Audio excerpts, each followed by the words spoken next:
हाँ, तो हम लोगों ने ये वाली प्रिपरेशन देख ली है। इसमें भी हम लोग FeHCl को ज़्यादा प्रेफर इसलिए करते हैं क्योंकि वो FeCl2 फॉर्म करता है। लाइक अगर हम लोगों ने इसको किया, इस वाले प्रोसेस को वो किया, तो FeCl2 जो है वो फॉर्म होता है। एंड FeCl2 जो है वो हाइड्रोलिसिस के बाद मॉइस्चर के साथ कंबाइन करके HCl बना देता है। तो इसमें जो HCl यूज़ होता है, ये वाला जो FeHCl में जो HCl यूज़ होता है वो ज़्यादा रिक्वायर्ड नहीं होता है। तो वो लाइक, और HCl क्योंकि महंगा होता है इसलिए इकोनॉमिकली बहुत अच्छी रिएक्शन है, तो मतलब सस्ती रिएक्शन है, इसलिए अच्छी होती है। अब आते हैं अमोनोलिसिस ऑफ एल्काइल हैलाइड। इसमें कुछ नहीं है, हम लोगों ने अमोनिया लिया, अमोनिया का कोई भी कंपाउंड, इसमें NH3 लिया हुआ एग्जाम्पल में, मैं NH3 की जगह RNH2 ले सकती हूँ, या फिर RNH और दूसरी तरफ भी R ले सकती हूँ, या फिर RNR ऐसे करके भी ले सकती हूँ। ठीक है, ये इन सारे में से हम लोग कोई भी ले सकते हैं। एंड अगर उसके अंदर हम लोग डालते हैं एल्काइल हैलाइड, ठीक है, तो हम लोगों ने डाला एल्काइल हैलाइड। एल्काइल हैलाइड के डालने से क्या होता है, जो एल्काइल हैलाइड में RX होता है, लाइक RCl, जैसे एग्जाम्पल इसमें देखें तो CH3Cl फॉर एग्जाम्पल, ठीक है, CH3Cl है। एंड CH3Cl जो है, अगर यहाँ पे जैसे एक एग्जाम्पल से समझाती हूँ, तो RNH2 है, ठीक है, अब यहाँ पे RX डाला तो क्या होगा, ये वाला जो R है, ये वाला जो R है वो यहाँ पे एक H को रिप्लेस करके यहाँ पे HR लग जाएगा। ठीक है, वैसे ही अगर फिर से हम लोगों ने RX डाला तो फिर से लाइक यहाँ पे भी, मतलब यहाँ पे 3 R आ जाएंगे अगर हम लोगों ने सेम ही टाइप का R लिया है। तो जैसे एक एग्जाम्पल से समझाती हूँ अगैन, मैंने यहाँ पे RNH2 लिया है, इसके अंदर मैंने डाला, या फिर ऐसे नहीं, CH3NH2 डाला, इसके अंदर हम लोगों ने डाला CH3CH2Cl, ठीक है, इसमें 2 कार्बन है, तो इसमें क्या होगा, CH3NH2, ये तो ऐसे का ऐसे ही रहेगा। अब NH2 में एक H हटा देंगे और यहाँ पे CH3CH2, ठीक है, ये जो है वहाँ पे आके लग जाएगा सिंपली। ठीक है, यहाँ पे एग्जांपल भी है। अब ये वाला जो होता है ये इसलिए ज़्यादा प्रेफर नहीं किया जाता है जब हम लोगों को 1 डिग्री अमाइन बनाना होता है, क्योंकि आपने जैसे एक कंपाउंड लिया, उसमें NH3 डाला है एंड उसके अंदर आप एल्काइल हैलाइड डालते जा रहे हैं, तो जो एल्काइल हैलाइड है वो तो उसका तो अमाउंट है ज़्यादा। अब ऐसे होता है कि वो तुरंत से लाइक पहले 1 डिग्री बनता है, फिर 1 डिग्री से तुरंत ही 2 डिग्री बन जाता है, एंड फिर 3 डिग्री बन जाता है, और उसके बाद 4 डिग्री भी बन जाता है, मतलब क्वार्टरनी सॉल्ट भी बन जाता है। तो अब इस वजह से ही अगर आपको 1 डिग्री का बनाना है तो वो कैसे बनाया जाए, तो 1 डिग्री का अमाइन बनाने के लिए आपको NH3 जो है उसको एक्सेस में लेना होता है। मतलब अगर आप ये ज़्यादा लेंगे तो इसको अगर आप थोड़ा कम डालेंगे तो आपका जो 1 डिग्री का है वो बन जाता है। बट इसको ज़्यादा तभी इकोनॉमिकली ज़्यादा अच्छा नहीं माना जाता है, क्योंकि अगर आपको 1 डिग्री बनाना है तो उसके और भी मेथड्स हैं, तो हम लोग क्यों इससे बनाए। ठीक है, अब नेक्स्ट आता है बाय रिडक्शन। इसमें साइनाइड लेते हैं, ठीक है, हम लोगों ने लिया साइनाइड। अब साइनाइड जब लेते हैं हम लोग तो RCN, नॉर्मल जो RCN है वो लिया, इसके अंदर रिड्यूसिंग एजेंट, जो नॉर्मल रिड्यूसिंग एजेंट होता है, H2 विद निकल, या फिर Na विद इथेनॉल, या फिर LiAlH4, इनमें से कोई भी चीज़ डालेंगे तो इसका रिड्यूसिंग एजेंट्स बेसिकली डालेंगे, तो क्या होता है कि यहाँ पे जो ट्रिपल बॉन्ड CN है तो ये कुछ ऐसा बन जाता है CH2, मतलब यहाँ पे C जो है वहाँ पे ट्रिपल बॉन्ड हटा के बस CH2 लग जाता है और NH2 बन जाता है, दिख ही रहा है यहाँ पे।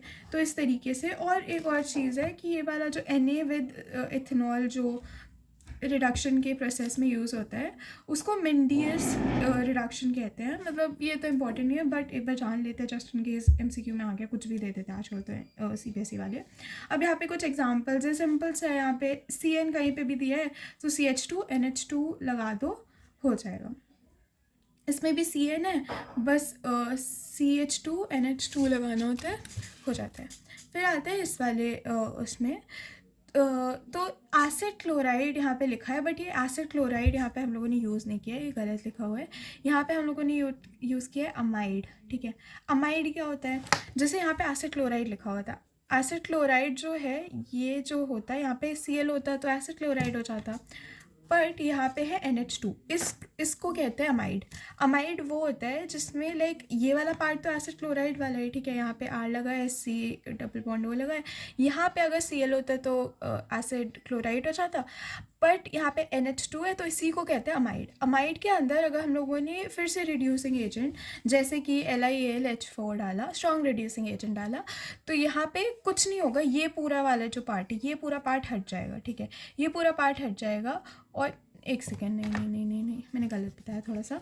इसमें क्या होता है कि NH2 तो वहाँ का NH2 ही रहेगा, यहाँ पे डबल बॉन्ड O जो है वो हट के CH2 में कन्वर्ट हो जाएगा, ठीक है। ये उतना इंपॉर्टेंट नहीं है बट जस्ट इन केस एक बार देख लेते हैं। अब ये आती है ये दो रिएक्शन जो नेक्स्ट बताने वाली है, ये सबसे इंपॉर्टेंट है पूरे चैप्टर में।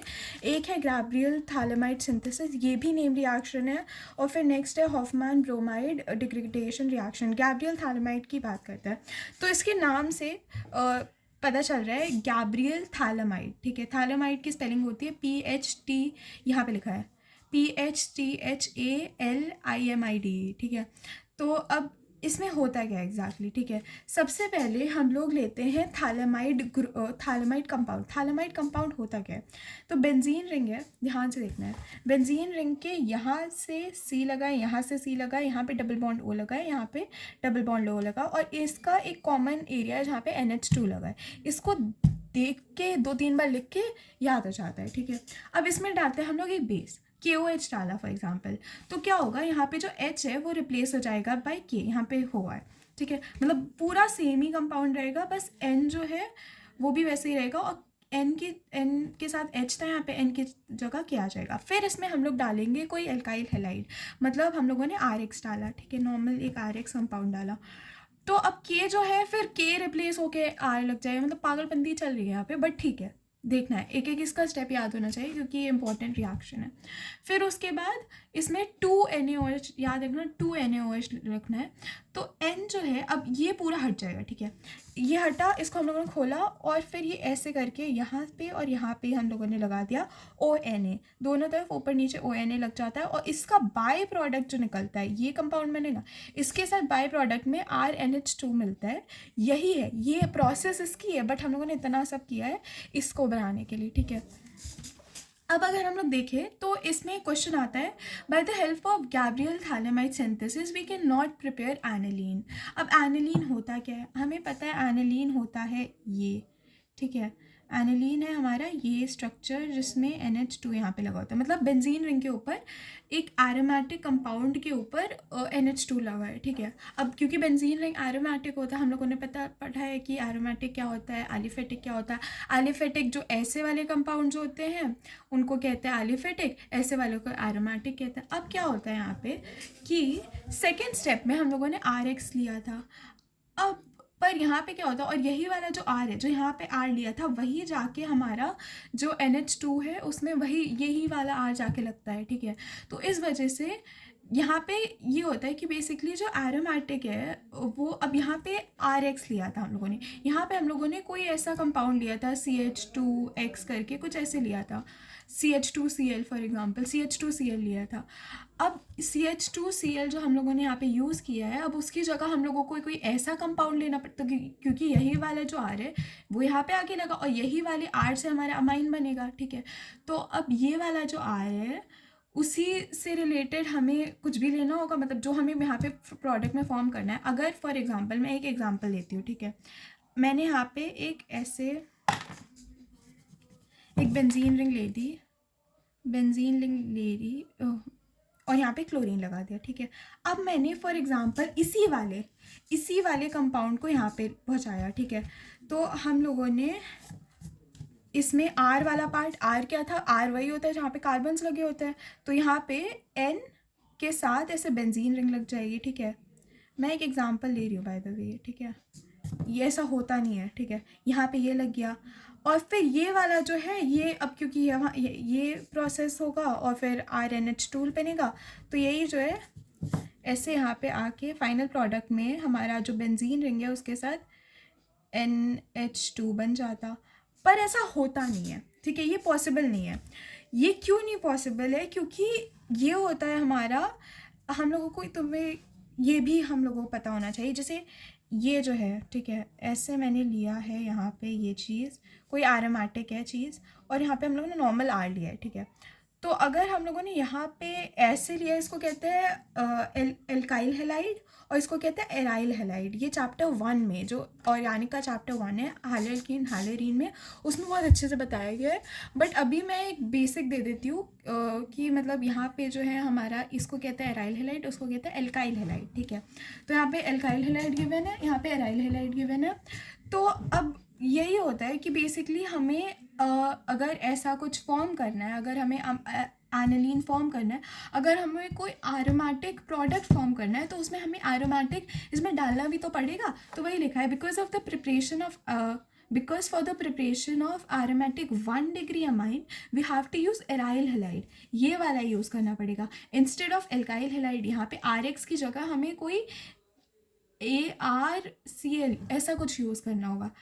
पर इन द सेकेंड स्टेप यहाँ पे लिखा है but the nucleophilic substitution of aryl halide is not possible. ये जो मैंने इतनी कहानी बना के दिखाई थी कि अगर ऐसा होता है तो फिर ऐसे बनता, ये होता बट ये नहीं हो सकता है, क्योंकि यहाँ पे वो है न्यूक्लियोफिलिक सब्सटीट्यूशन रिएक्शन। और न्यूक्लियोफिलिक सब्सटीट्यूशन रिएक्शन के लिए मतलब न्यूक्लियोफिलिक सब्सटीट्यूशन रिएक्शन जो होता है वो ऐसे कंपाउंड्स का होता ही नहीं है, मतलब ऐसे बेंजीन रिंग वाले एरोमेटिक चीज़ों का होता नहीं है। तो इस वजह से यहाँ पे नहीं हुआ है। ये इंपॉर्टेंट क्वेश्चन है, आई होप समझ में आया। आई गिव माई बेस्ट समझाने के लिए। फिर आता है हॉफमैन्स ब्रोमाइड डिग्रेडेशन रिएक्शन। तो इसमें क्या होता है, हम लोगों को फिर से एसिटामाइड लेना होता है, ठीक है। ये एसिटामाइड था, ठीक है, ये भी एसिटामाइड था, वही सेम चीज़ हम लोगों ने एसिटामाइड यहाँ पे भी लिया है। एसिड क्लोराइड तब होता है जब यहाँ पे Cl लगा होता है। हम लोगों ने एसिटामाइड लिया हुआ है, इसमें हम लोगों ने डाला Br2 प्लस 4NaOH, ठीक है। Br2 प्लस 4NaOH डाला, ये या तो पूरा ये दोनों डालो या तो NaOBr भी डाल सकते हैं। अब एग्ज़ाम में फॉर एग्जांपल NaOBr दिया है और तो तुम्हें नहीं पता होगा कि क्या है, कौन सा रिएजेंट यूज़ हुआ है। इसको रिएजेंट्स कहते हैं जो डाला जाता है जिससे कुछ बनता है। तो हमें पता ही नहीं है कि कौन सा रिएजेंट यूज़ हुआ है, तो हम लोग कैसे पता करेंगे। तो इस वजह से मतलब दोनों एक बार देख लेना कि Br2 विद 4NaOH दिया है या फिर NaOBr दिया है, तो दोनों से सेम ही चीज़ होती है। एंड इसमें क्या होता है, सबसे पहले तो ये वाला जो R है ये NH2 के साथ नॉर्मल इसने हमारा ये अमाइन बना दिया। फिर उसके साथ बाय प्रोडक्ट में Na2CO3 plus 2NaBr plus 2H2O form होता है। ये अब देखो, अगर एग्ज़ाम में सिंपली ऐसे आएगा कि कन्वर्ट ऐसे करके कुछ दिया होगा, फॉर एग्जांपल ये दिया है, ये कंपाउंड दिया है, ठीक है। अब इसमें पूछा है कि कन्वर्ट दिस नहीं, अगर कुछ ऐसा दिया है, ठीक है, ये इतना पार्ट दिया है, ऐसे आते हैं क्वेश्चन, ऐसा दिया है, यहाँ पे Br2 प्लस NaOH दिया है और फिर बोला गया है कि इसका प्रोडक्ट क्या फॉर्म हो रहा है उसका बताओ। तो तुम बता दो कि भाई हाँ CO हटाना है, बेसिकली ये वाला पार्ट हटा के बस ये हटा देंगे तो RNH2 बन जाएगा, ठीक है। यहाँ पे R है, NH2 है, बन जाएगा, ठीक है, समझ में आता है। पर ऐसा अगर क्वेश्चन में आता है कि define Hoffmann bromide degradation reaction, मतलब ऐसे डायरेक्ट क्वेश्चंस आते हैं, तो तुम बताओगे कि it is a process of acid, it is the process of forming amine by acid-amide by using the reagents Br2 plus 4NaOH या फिर NaOBr, ठीक है, ऐसे करके एक्सप्लेन करोगे and then you will have to write the entire reaction. Try करना कि by products भी लिखो। तो इसलिए मैं बोल रही हूँ कि ये वाला पार्ट भी इंपॉर्टेंट होता है, स्पेसिफिकली नेम रिएक्शंस में, ठीक है। और बाकी अगर ऐसे आया कंप्लीट द रिएक्शन, ऐसे 1 2 3 4 पार्ट्स दिए हुए हैं, तो तुम्हें पता है ये रिएजेंट है, पता है कि ये जो है मतलब CO हटा के NH2 बस रखता है, तो ठीक है। ये हो गया हम लोगों का प्रिपरेशन, यहाँ पे ख़त्म। यहाँ पे कुछ क्वेश्चन दिए, you can go through it. ये है कन्वर्जन वाले क्वेश्चंस, ठीक है, बट कन्वर्जन हम लोग सब कुछ करके, मैं सजेस्ट करूँगी सारे चैप्टर्स जब हो जाए तब कन्वर्जन वाले करो तो ज़्यादा बेटर रहेगा। अब आते हैं हम लोग फिजिकल प्रॉपर्टीज़ के अंदर।